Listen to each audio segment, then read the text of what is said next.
moment.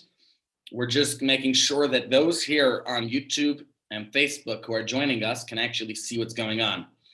And I just went into my Facebook page and I did not see it playing. So if anyone's on Facebook and can tell me if you see today's class broadcast, please let me know, because on my Facebook page, I don't see it. Oh, there we go.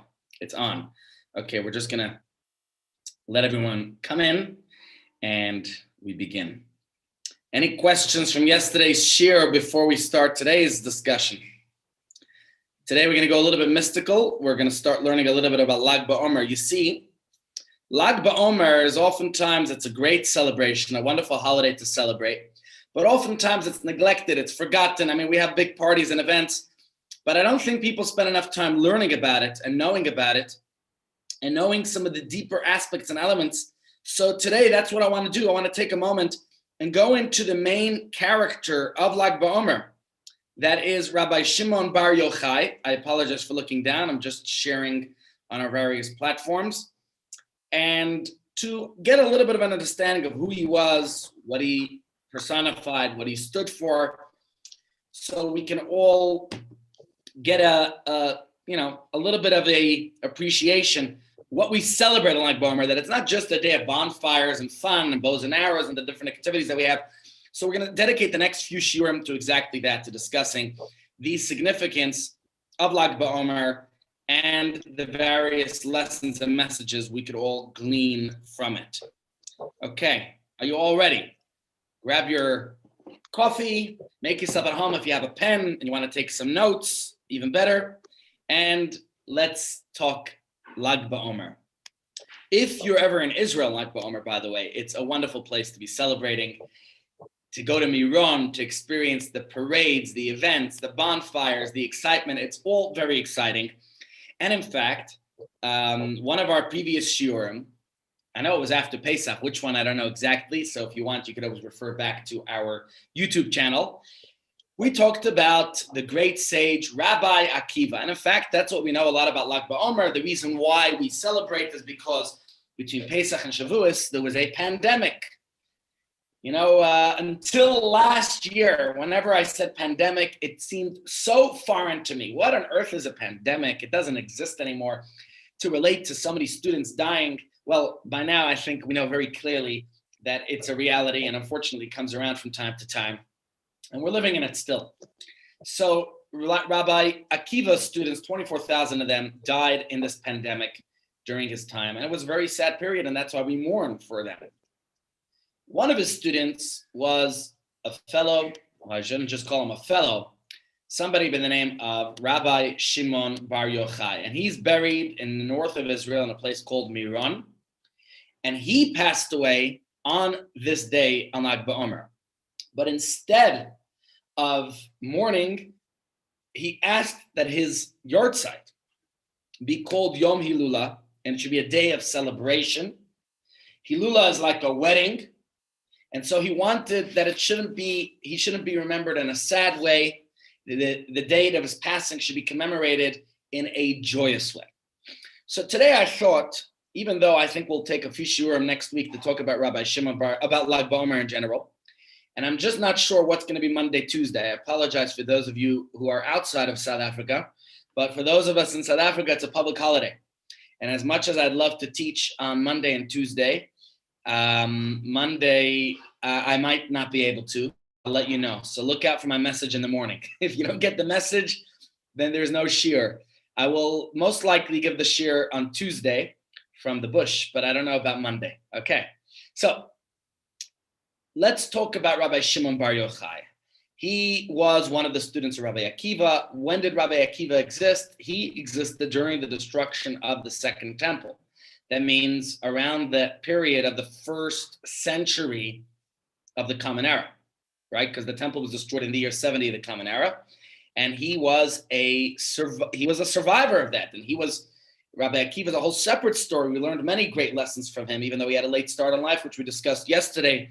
Some things about there's so much to learn from. But Rabbi Shimon, who's known as Rashbi, Rabbi Shimon Bar Yochai, it's an acronym, he's seen a little bit more as lofty, as otherworldly. And that's why I think it's so important that we get a glimpse and understanding of him to make him relevant in our lives and understand what he's about. You know, usually when you get an advertisement, right, there's usually a picture. They usually like to put somebody attractive, somebody good looking. That's why I make sure in my classes that you have a more exciting thing to look at than just to see this Shana Punim here, right? You know, here the point is put your face in the picture. In fact, taking my face off, put your face in the picture. Yeah. There we go. Your face has to be in the picture. That's really what when we learn Torah, it's all about putting your own face and understanding. So even though the Talmud and the Zohar is not part of the written Torah, but because it's our oral tradition, there's so much that could be gleaned, learned, applied from it, and therefore the lessons are just as relevant, right? So Rabbi Shimon, if you look, like we studied Pirkei Avot yesterday, right? And in Pirkei Avot, there are many Mishnahs, many laws, many sayings and expressions that are attributed to him. If you study the Talmud, you'll find Rabbi Shimon's name mentioned very many times about various laws that he deducted, that he extrapolated from the Torah. But there's a lot more to Rabbi Shimon. What is he most famous for authoring? He was the one who wrote or compiled the most comprehensive and authoritative text on Jewish esoteric wisdom, which is the Zohar, what we call Kabbalah, right? And because this is the day that he passed away, Lag BaOmer, which is a week from today, it was on Lag BaOmer, the 18th of Iyar, in the year 160 of the Common Era. It's a long time ago, right? And that's why we commemorate this day, unlike the typical day. Usually you remember somebody's passing with sadness, with mourning. Certainly Shiva and the appropriate mourning was observed when he passed away. But in this context, it's a day, the day of Lag BaOmer is the day that we celebrate. And in that sense, I oftentimes mention it when I'm officiating at a funeral, that as sad as it is for us, the Talmud relates that in ancient times, when ships would go off on a journey, right? Ships would embark on their journey. You never know where they went. It could be a cargo ship. It could be a cruise ship. It could be a passenger ship. And in those days, it was a lot more common for people to travel by boat. There was not much fanfare. The big celebration was when the boat returned from its journey.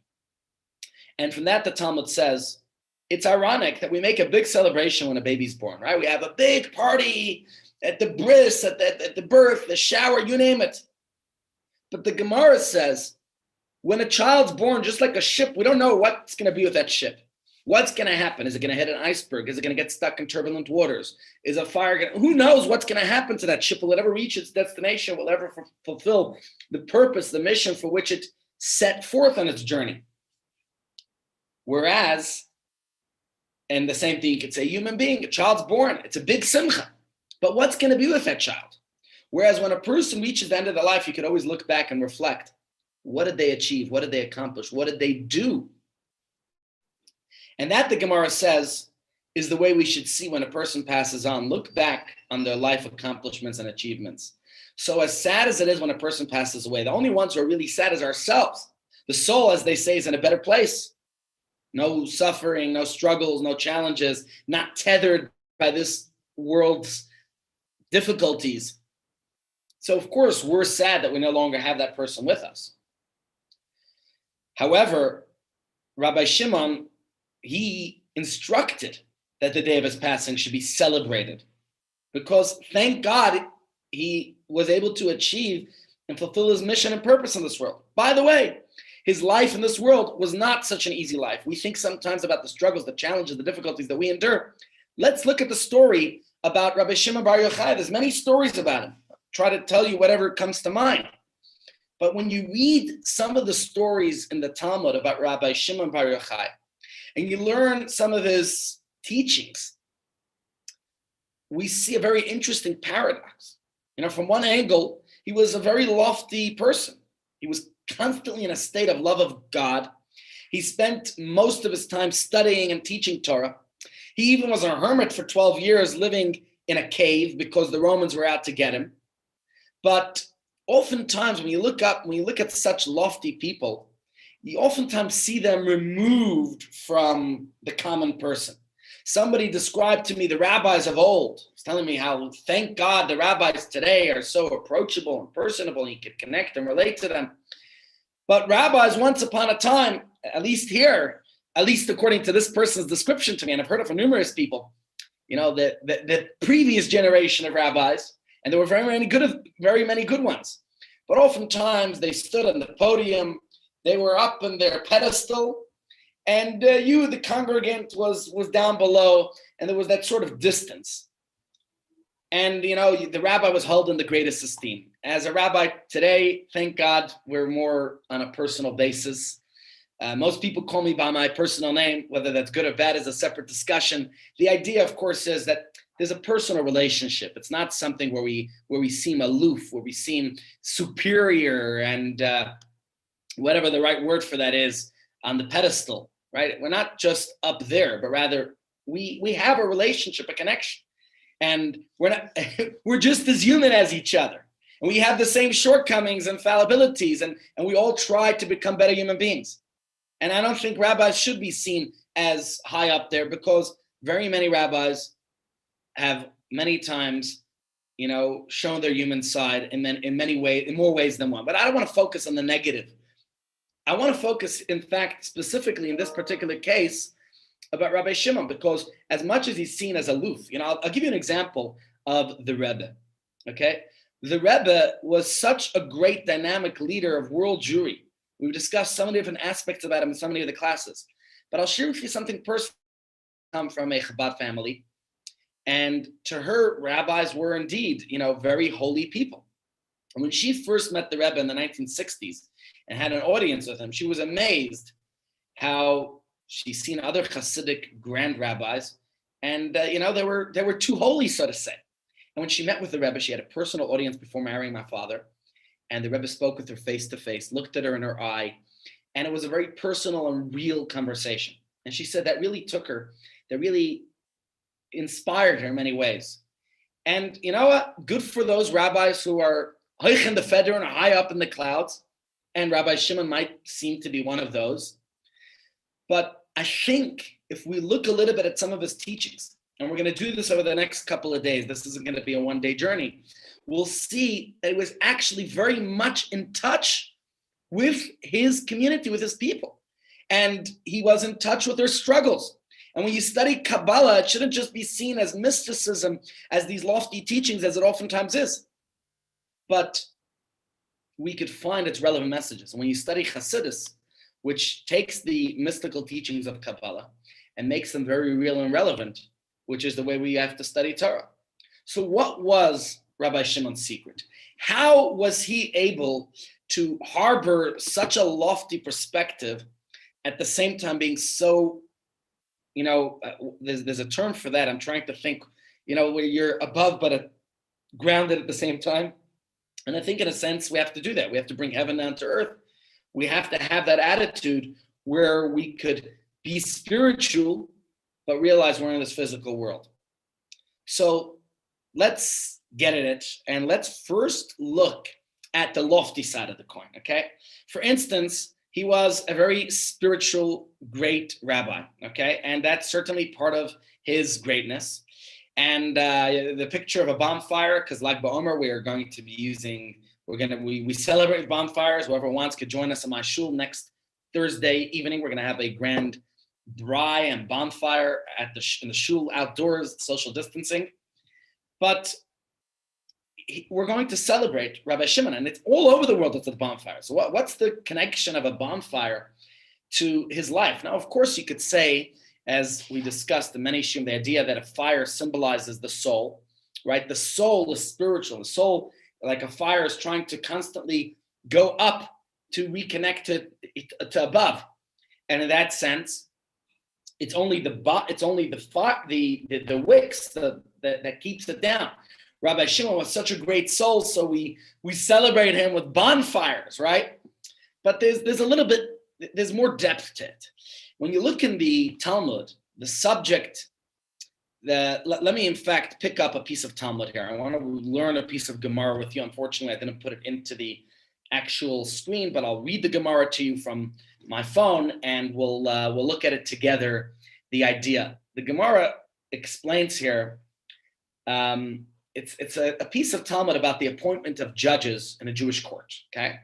Now, to be worthy to be selected as a judge, even here today, and there's a big contemporary controversy going on in South Africa, the BDS, the anti-Israel movement, which shows its true face of anti-Semitism, not just anti-Zionism, as fighting. You have Judge Unterhalter. I mean, how could they even question his validity and qualification to be judge? But we certainly see in this country and many places around the world, the qualifications of how a judge is to be appointed and approved by the court's presiding judges. I don't know the contemporary system here, how it's done in the US. There's certain judges are elected, certain judges are appointed. For example, in Jewish law, even today, I have a brother who is a rabbinic judge in Australia. Now, to be appointed as a rabbinic judge, he has to study. And certainly in any society, I imagine you have to study. It's not just smicha. Smicha is rabbinic ordination, and very much today that's seen more as ceremonial. I have rabbinic smicha, but then within smicha, you could say one could become a doctor, but then there's specialties, right? So you could be a GP. That's just a general practitioner. Then you could specialize in pediatric, for example, I got a friend in Hatzalah, some of you might know him, Ruvain Jacks, right? Ruvain is a pediatric trauma surgeon. Those are very specialized, specific areas. Not only that, he's not only a pediatric trauma surgeon, but he specializes in the casualty, in mass casualty incidents and things like that, right? So you could have one could be a GP and understand general medicine, and then you could specialize in specific areas in medicine, right? So one could be a cardiologist, or one can be a pulmonologist. One could be, think of all the different examples of what any specialist could become. Likewise, in law, the same thing. You could be a tax practitioner, or you could be one who's focused on immigration law or on labor law. There's so many categories. In Judaism, it's the same thing. One rabbi doesn't know it all, and I'll never profess or claim to know it all. I can tell you a little bit of this and that, right? Jack of all trades, master of none. But if you go to the Beis Din as an example, right? Within the Beis Din, there are dayanim. There are rabbis who aren't just rabbis, there are judiciaries. They decide matters of halacha. When you ask me a question, I can't give you a definitive answer. I could go, and thank God for technology. We have rabbinic forums. So if I don't know the answer myself, now obviously if the question that I'm familiar with or I've dealt with it, if it's something simple and easy for me, I could give you the answer off the bat. Maybe one shouldn't. There are some rabbis who specifically always will look for the answer because each case is unique. And that's, by the way, something very important. Within Shulchan Aruch, there are 4 volumes. But when I was studying for my smicha, I remember Rabbi Weinberg telling us there's actually a 5th volume. But it's not a book. It's called Common Sense. You have to know where and how to apply, even within the law. I remember we got our smicha from the Machon Ariel Institute in Israel. It's a can't hear you. Oh. Why can't you hear me? Is that apply to everyone? Can anyone answer? Am I the only one? Was that just Sheila, or can nobody hear me? I can hear you. We can hear you. Okay, good. I can hear you. All right, excellent. Glad. I don't want to just be pontificating. So I like this when it gets a little bit interactive. If you have any points or questions or ideas you want to highlight, feel free to join in the conversation. I feel like I'm like a monologue every day. It's problematic because I don't have enough information to share with you. So then I become repetitive. It's going to get boring. You're going to hear the same things over and over. So feel free to interject. The point I'm making is that when we were tested for the smicha, there were 2 big rabbis who came from Israel. One was Rabbi Shari Yashiv Cohen, the other one was Rabbi Yaakov Varhaftig from the Heichal Shlomo Machon Ariel Institute.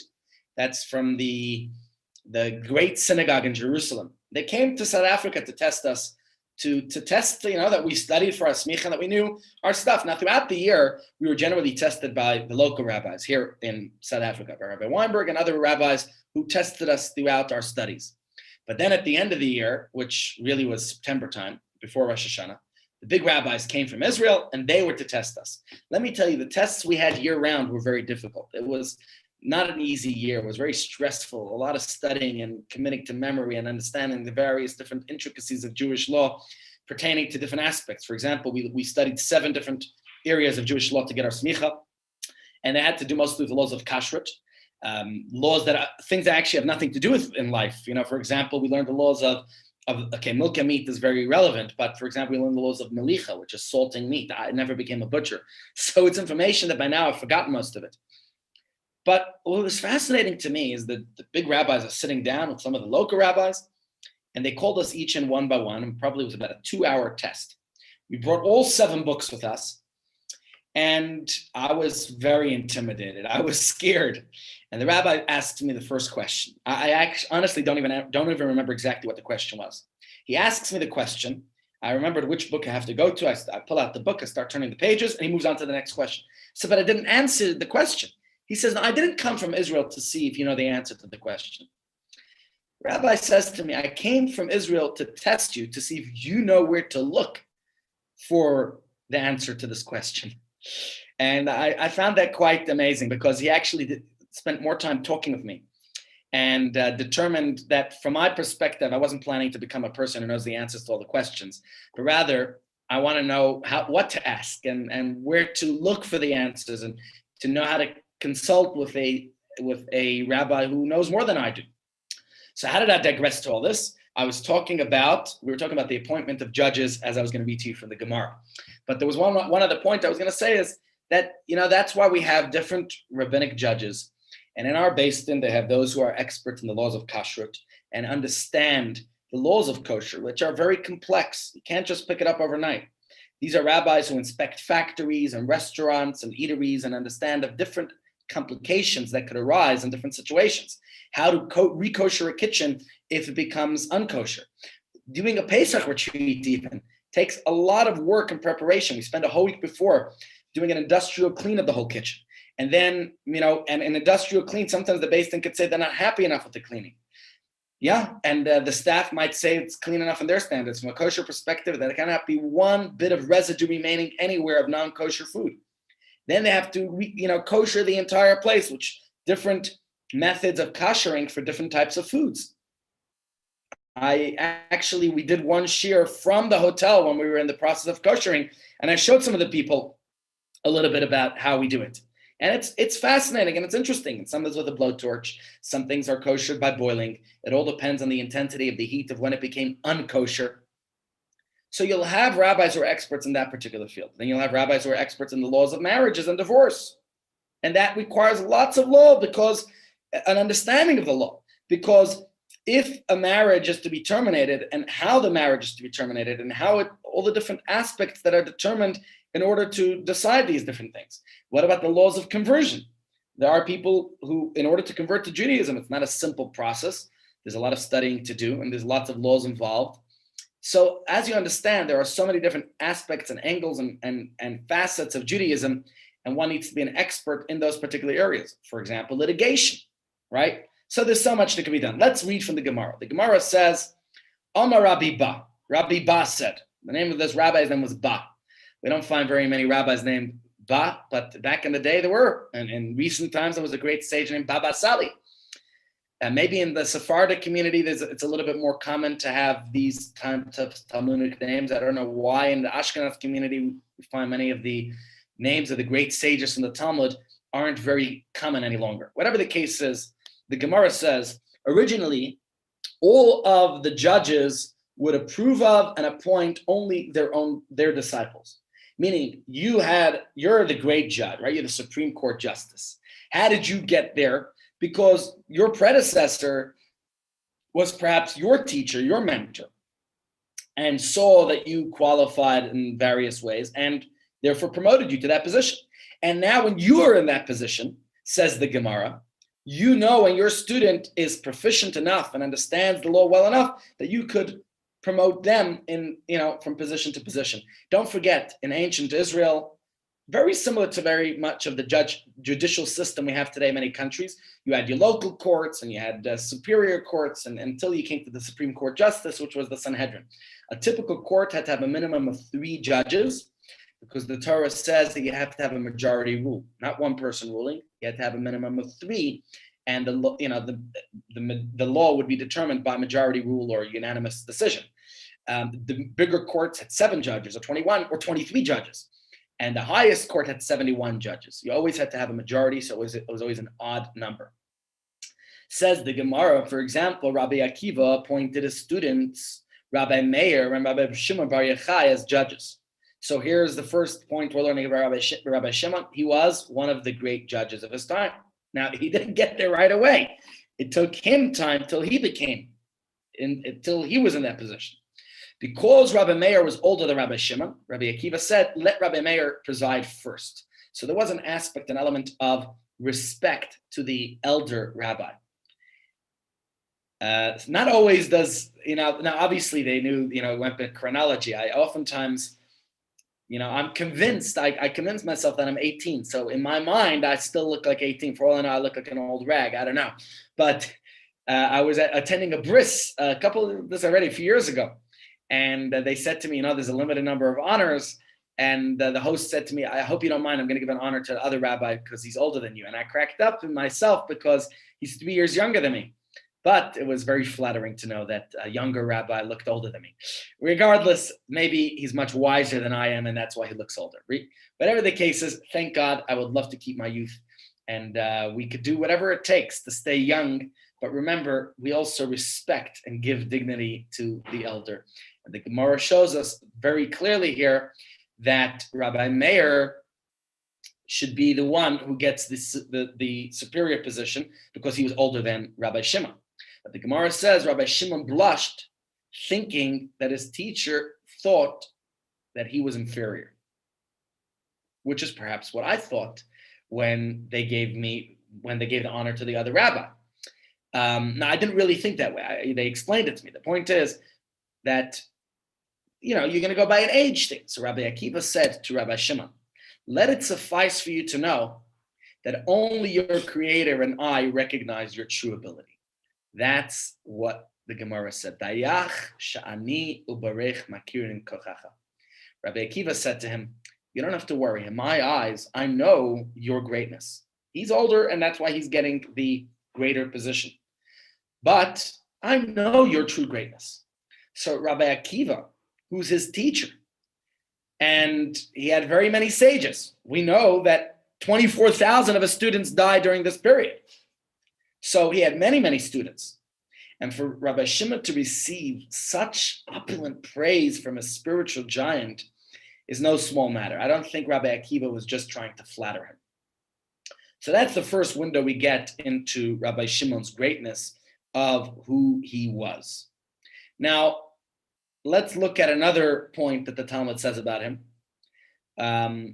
It says of Rabbi Shimon, describing his eminence, his greatness, that in fact, he says this about himself. Well, this makes it even more interesting. This is in the tractate Gemara Sukkah, okay? The previous point I made here was in Gemara Sanhedrin, where it talks about judges, and now we're going to go into the Gemara Sukkah. The Omar Chizkiah, Omar Rabbi Yirmiyah. Chizkiah said in the name of Rabbi Yirmiyah, who in turn said it in the name of Rabbi Shimon Bar Yochai. What did he say? Ra'isi b'nei Aliyah, I have seen members of the spiritually prominent B'nei Aliyah, the spiritually prominent, the greats, and there are few, he says. Now there are true, to look at the greats, there are truly few.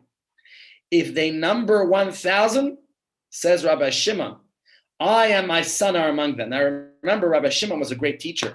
His son was Rabbi Eliezer, who was even, I'm not the one to quantify greatness, but he was also a very great teacher as well.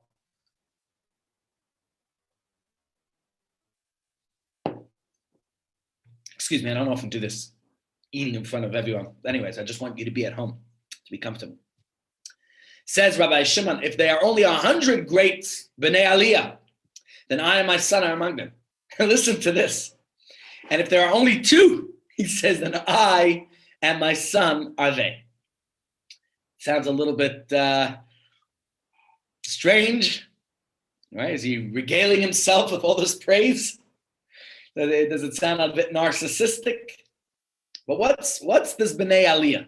Says the Gemara, listen to this. He describes what is Bnei Aliyah, the mistakli be'aspaklaria hame'ira. You want to know who are these spiritually prominent people? The Gemara says these are the people who they see the divine presence through a bright partition. I've been learning this with my son who's preparing for his bar mitzvah. And in preparation for his bar mitzvah, there's a special discourse one studies based on the Zohar. It's from the Medrash Tilim. It talks about, hopefully I could do a shir on that properly in the coming weeks. I'll give you a little bit of a taste of what the bar mitzvah discourse is about. It talks about the idea that the Jews said to God, we want to sit and study Torah day and night, but we just don't have the time. So God said to them, I'm going to give you the mitzvah of tefillin with which you could fulfill that obligation. And then it gets very mystical and talks about this idea of the aspaklaria hame'ira, which is a way, it's like a magnifying glass. We, Homo sapiens, human beings, for the most part, when I see a computer in front of me, I see a computer. When I see a desk, I see a desk. I'm just seeing the physical nature of things. I have to look much deeper. Perhaps I have to, let's think, in order for you to see all the microns and neutrons and all the different little aspects within everything, you need a magnifying glass. You need to put it under the microscope. So these people, to them, they see divinity without the magnifying glass. They are so in tune with the reality, with the spiritual reality of this world. Every physical thing, they can see the divine reality in it. And therefore, it says about them in the Gemara that they can enter heaven without requesting permission. The gates of heaven are open to them at all times. I certainly don't fit anywhere in that category. I don't even know what that's talking. I can't even fathom what that means. So Rabbi Shimon here, he's not being narcissistic. He's not being self-centered or egocentric, and he's not just pumping his own ego. What the Gemara is telling us is he's being frank. He's telling us who he is. And that's an aspect we discussed very many times, the idea of being honest with ourselves, recognizing our qualities, being true to ourselves. It's about a healthy self-esteem. It's not about egocentricity. I highly doubt that Rabbi Shimon said these words as he, came into an event and tells, hey, look at me. He doesn't do that. I don't think that was what it was. The editors of the Talmud, Ravina and Ravashi, are the ones who put the Talmud together. They, of course, so many times throughout the Talmud, we see how much they rail against arrogance in the strongest of terms. And they certainly wouldn't promote Rabbi Shimon talking about himself. And they're quoting that Rabbi Shimon says, if the world had only two Bnei Aliyah, two spiritually prominent individuals, then it's me and my son. What on earth, what was the message they're obviously trying to convey here? So I think that they're trying to show us how Rabbi Shimon was tasked with sharing the truth with his students. That's who he was saying this to, and that's why it's recorded in the Talmud. And he was telling them, this isn't about flattery, right? It's about telling them what it takes to become a great person, right? And the Gemara is not saying that Rabbi Shimon said this. If you read it in the Gemara is saying, Amar Chizkiya, Amar Rabbi Yirmiyah. It's saying this in the third person, right? So Chizkiya actually lived much later than Rabbi Shimon, because Rabbi Shimon Bar Yochai was a Tana, whereas Chizkiya was an Amar. That I've explained in the previous year, the difference. Tanaim were the sages of the Mishnah, Amoraim are the sages of the Talmud, later day sages, okay? So the Gemara is giving us a statement about Rabbi Shimon that's said by one of his students, sometime, I think 2 centuries later. So obviously, the sages of the Talmud felt that it's appropriate to share this anecdote about Rabbi Shimon Bar Yochai, not to show us about arrogance, about showing off, but rather perhaps to convey the idea of the importance of understanding who he was, testifying to the authenticity of the teaching of each person saying the name of the other. But regardless, I think this statement speaks volumes about Rabbi Shimon's greatness, right? If you could reduce the greatest of the two individuals in the world, who would they be? Well, Rabbi Shimon says, certainly it would be me, about himself, not me. Okay, so the sages certainly felt was something quite significant about him. The ability to sense the spiritual dimension of reality and having that open door to heaven. It's no small feat, right? So there's a lot here in the Gemara. I'm debating what to talk about. There's a lot. Let me give you a piece of Zohar. I hope I don't complicate it too much. It's mystical, but don't we like a little bit of mysticism? Okay, if I bore you, okay, I hope it doesn't get too boring, but let's look a little bit at the Zohar, okay? Because the first thing we're saying is that he felt the divine in his life constantly, and that's why he tells us this information. But here, I'm going to read to you a quote of two of Rabbi Shimon's disciples, where they speak all this praise about their teacher, and they tell us a little bit about him. Let me just read some of the words to you. Rabbi Chia and Rabbi Yossi approached Rabbi Shimon Bar Yochai, and they bowed before him. They kissed his hand, and they said, all of the cosmos go round. Okay, listen to the words. Glifin Elohim betatoim.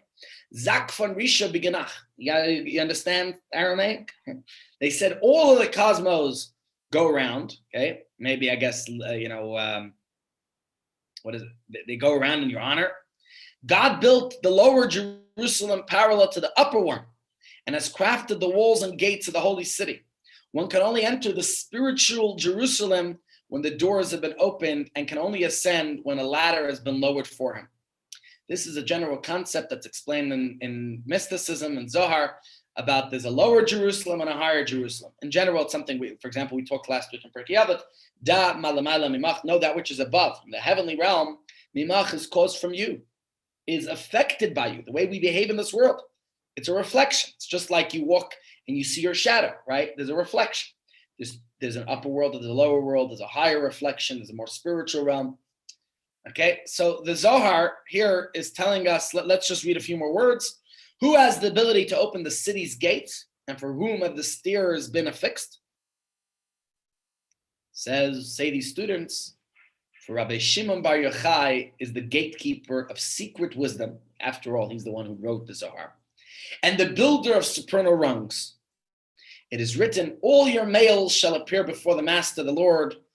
Who is the master, your Lord? This refers to Rabbi Shimon Bar Yochai. What an interesting statement. Very peculiar. And before we can talk even about the specifics within this, we have to understand they're doing a comparison here. The sages of the Talmud are comparing Rabbi Shimon to Hashem, right? How could you equate God with a mere mortal human being, no matter how holy a person is? Now, of course, we've said many times we're all created in the divine image, but you can't compare a human to God. But Chassidus explains that they weren't deifying Rabbi Shimon per se. Rather, they're saying that he represents God in this world. Of course, we recognize that a tzaddik, a holy, righteous person, is not like any other person. We sometimes feel spiritual, right? We sometimes feel like, but we are human beings. What the Gemara is saying here is such a great holy tzaddik like Rabbi Shimon constantly felt the divine presence in his life that could speak confidently in terms of his reverence of God. But of course, this types of teachings, I think, needs a lot of understanding of Kabbalah and of scholarship. The only reason I really wanted to share this with you is just to share with you to what great degree they regarded him. Such a great teacher. And another statement they said about him was that he was a signpost of God in this world. A signpost has no value outside of the item, the place which it points to, right? So like in this image, it's pointing a certain direction. But this is how the sages felt about Rabbi Shimon, about his relationship to God, that he breathed, he ate, he slept, everything about his life was godly. He lived in tune with the divine, right? He wasn't any ordinary person. He was a person who lived in a higher state of mind. So again, these are very profound teachings, and it's very complex to read these things and to understand these things. But basically, it's telling us that he had a fiery relationship with God, and he really felt that transcendental divinity. That there must be some better terminology to describe what they felt that he personified. So they're saying that he's basically the embodiment of God. That's again the wrong term, whatever way you want to call it. But they're saying he was such a great person. He really lived a godly life. Okay, and you could see the way he's celebrated, the way he is, not worshipped, but the way he is. I mean, God forbid, that's not the point I'm making, but the way he's revered. Okay, let me read to you another statement from the Gemara, with which we'll try to analyze, discuss, and I guess conclude today's discussion. But we're going to have to continue because there's some, very complex ideas. So let me just pick up another piece of the Gemara here, and the Gemara says as follows. Let me just read this to you. The story is told of a disciple of Rabbi Shimon Bar Yochai who emigrated from Israel and returned very wealthy. Sounds good, right? When the other disciples saw him, they grew envious, and they also desired to travel abroad. Becoming aware of this, Rabbi Shimon brought them all forth to a certain field near the village of Miron, where he began to pray. Field become full of golden dinars. Immediately, the soil began to produce golden dinars before their eyes. He then said to them, if it is gold that you want, well, take all the gold you want now. But you must know that he who takes riches now is taking his share of the future world to come. For the sole reward for studying Torah is reserved for the world to come, as the verse says, and she laughs at the time to come. And the Gemara concludes that all of the students refrained from taking any of this gold. Now, again, very interesting story here. I mean, it's miraculous powers, okay? And he used it in a way to admonish his students for preferring money, for being jealous of someone who earned a lot of money. He warned them against taking the miracle money. He wanted them to understand that the importance of being more spiritual, not just looking for the easy way out and just material abundance. So, and the Gemara just says one more point here. It says, the Torah shall not depart from your mouth.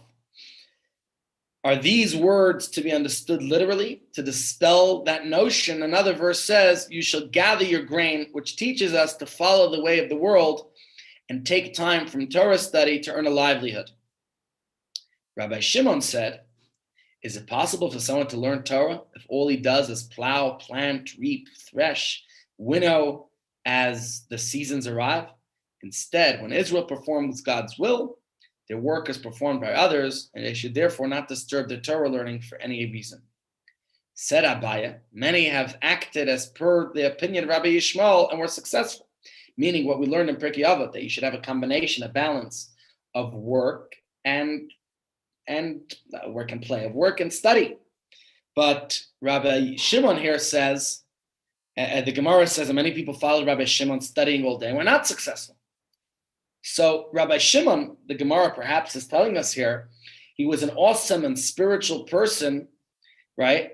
He studied a lot and he taught his wisdom, but he said not to work. What does this mean? Not to work. God will take care of everything.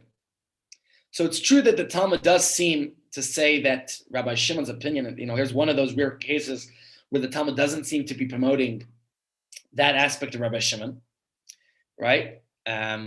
his Weltanschauung, his perspective on life, his approach wasn't necessarily the one that the Talmud advocated, but his view still remains as mentioned in the Gemara. And perhaps those who are maybe the Kollel world, those who like to study, stay in the ivory tower of study, do follow that perspective.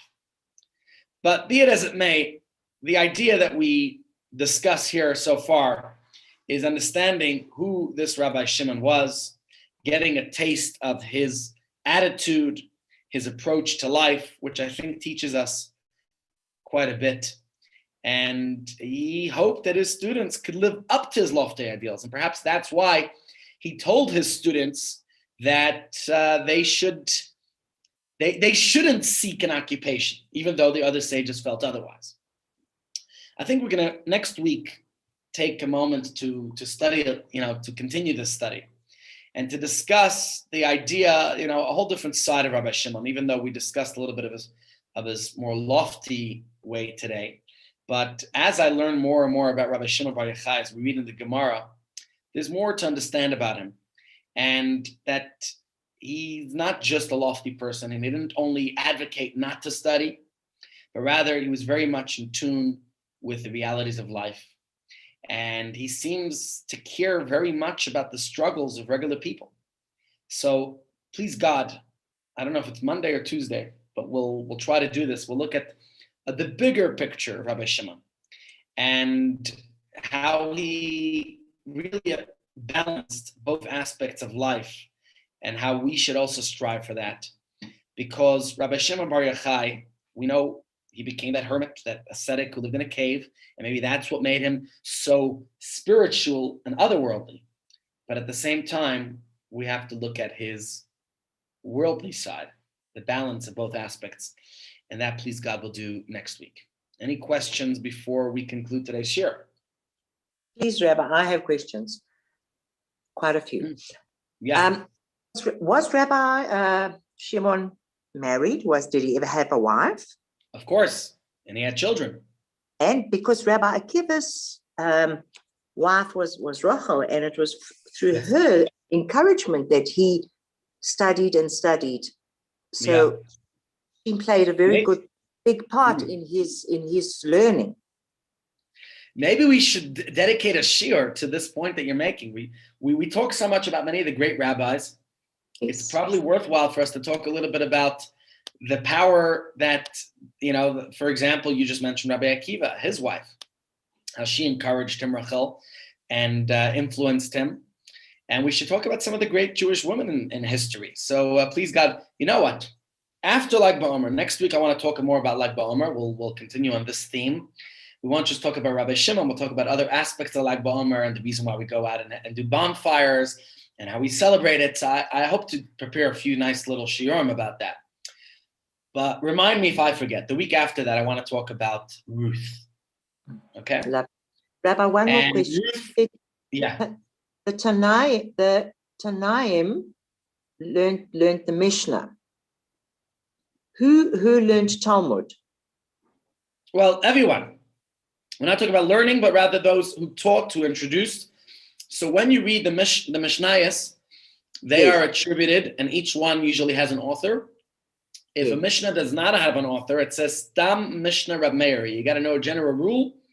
If it doesn't say who taught it, then it's Rabbi Meir. That's the rule.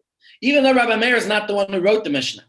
The one who wrote the Mishnah was a great sage named Rabbi Yehuda Hanassi. Now, I don't know if he himself wrote it, or like many of our great publication houses today, many of them hire writers. You take Art Scroll as an example, right? Everyone's got Art Scroll books. Or you take Kahat. Or even this Pirkei Avot that we were studying here yesterday, right? If you look inside, you'll see that obviously the Mishnah itself is taught by all these great sages. But there's a team of young writers. I know some of them, actually living here in Johannesburg, although the publication is made in New York by Chabad. They are paying writers to put together, to compile the information. And I have a strong feeling that's what Rabbi Yehuda Hanassi did. I don't know for certain. but that's what I would imagine, because the Mishnah is a huge compilation of teachings. He probably had a whole team helping him out, but he's the one who put it together. And the same thing, probably the Talmud. The Talmud is tremendous. The Talmud is attributed to two great sages named Ravina and Rav Ashi. They lived in Babylon and Iraq, and they're the ones credited with putting the Talmud together. But the Talmudic teachings span a few hundred years. So generally speaking, the sages of the Mishnah and the early sages of the Talmud are called Tanaim, and the later sages of the Talmud are called Amoraim. Now the general rule is that an Amora cannot argue with a Tana, cannot refute the teaching of a Tana. Two Tanaim can argue with each other. And generally speaking, the Chachamim, the sages, decide the rule according to one or the other, right? The sages were a group of great rabbis who had to determine the law. Is the law going to be like Rabbi Yehuda? Is it going to be like Rabbi Meir? Sometimes there were multiple opinions. But we just read a piece of the Talmud where Rabbi Yishmael said one thing and Rabbi Shimon said something else. And Abaya was the deciding rabbi who said, we don't hold. Rabbi Yishmael taught that you should have a combination of study and work. Rabbi Shimon Bar Yochai said, no, you don't need to study. I lived in a cave and God provided for my needs. Abaya comes to a decision and says, no, we're not going to hold like Rabbi Shimon. We revere him, we respect him. He's a great sage. We celebrate Lag BaOmer. But nevertheless, we're not going to decide like that. People have to earn a living. You can't just sit in kollel and study all day. Maybe a few select individuals could do that. Look at the kollel world today, and I respect many of those people who do that. Many of the people sitting in the kollel, especially here in South Africa, are people who are qualified and could study and deserve that we should support them. But I myself went to kollel for a year after marriage. I kept the job at the same time. And I would say that not all of the people qualify and deserve that. I was there. I know firsthand. It's a privilege. Absolutely. Any other questions? Thank you, Rabbi. Thank Pleasure. you so much. Anyone else? Ladies and gents, it's good to see those who have their cameras on, but it would be nicer to see everyone's cameras on. Good to see your smiling faces. Feel free to do kitchen work or anything you like at home while we're doing the shir, but it's always nice to see everybody as well. Our confused faces. Or maybe I confused you all, so you don't want me to see the confusion. All right, got it. Okay, Zakazant, everyone. Wonderful seeing you all. And thank you, Ro. If I send out a notification in the morning, you'll have a share. Otherwise, have a wonderful Shabbos, and we'll see you, please God, next week. Thank you. Zakazant. What happened yesterday? What happened yesterday with I saw some Soli sent on the group like someone shoot people. Who are these people? I don't know. I haven't looked at it. I apologize. Oh, okay. Sorry. Nice, but it's like South African news. That's all he told me anyway. Yeah. Apologies. I haven't looked at it. Sorry. Yeah, okay. I've not been active on my WhatsApp for the last day or so. No, I thought it was like not only on the WhatsApp. Maybe it was like South African news or something. So. I don't know. I'm sorry. I haven't looked at it. I can't Yeah. comment. Okay. Okay. Be well, everyone. All the best. Who do you send the notification to? Oh, you know what? If you send me your number, I send out a broadcast in the morning usually of what the topic of that day's share will be. Okay, we get a notification of the Chabad's. Right. So that's not sent by me. That's sent by. There's a few broadcasts that go in different directions. Sharon from Chabad has a list, and Ella Shishler sends her list. And then those who ask me to, I also add my own list. Generally, those who are part of my seniors programs get it. Those who are part of my shul get it on the shul chat. But anyone who wants to be added to the list, just send me a WhatsApp and I will bli neder. I don't think I sent notification yesterday or today. I just didn't get around to it. What happens is sometimes we have meetings in the office in the morning or things that come up, or if I'm preparing the day's lesson and I just don't get around to it. But most of you know, the notification is usually for those who aren't here, because all of you are here know about the shir and you come and join it. So the notification is really for those who don't come to the shir. So will Sharon notify us? Will Sharon let us know? Sharon and Ella never send out the actual topic. That's usually what I do, because sometimes I only decide the topic the night before in the morning, what we're going to do. Sometimes I even switch my topic the second of the shir. Like last week, when I talked about Israel, I actually had a different shir prepared for that day. I was going to talk about great Jewish women in Jewish history. And the reason I was going to talk about that is because last week's portion was about childbirth, and I thought it was very relevant. And it's really a shir I do want to teach. But then I reminded myself it was Yom HaAtzmaut. And although it's not a major celebration in the Hasidic community, I did think that for our group, it would be appropriate to discuss it. So at the last second, I did switch. And I took about 10, 15 minutes to put some slides together and prepare that shir. Sometimes I don't even have a chance to make slides. So it all depends on the day. Sometimes I'll recycle slides from previous classes, and not always do I get a chance to do that. So when I have a chance, we put those together. Otherwise, it's like this. Thank you, Okay. Rabbi. All the Thank best. you. Pleasure.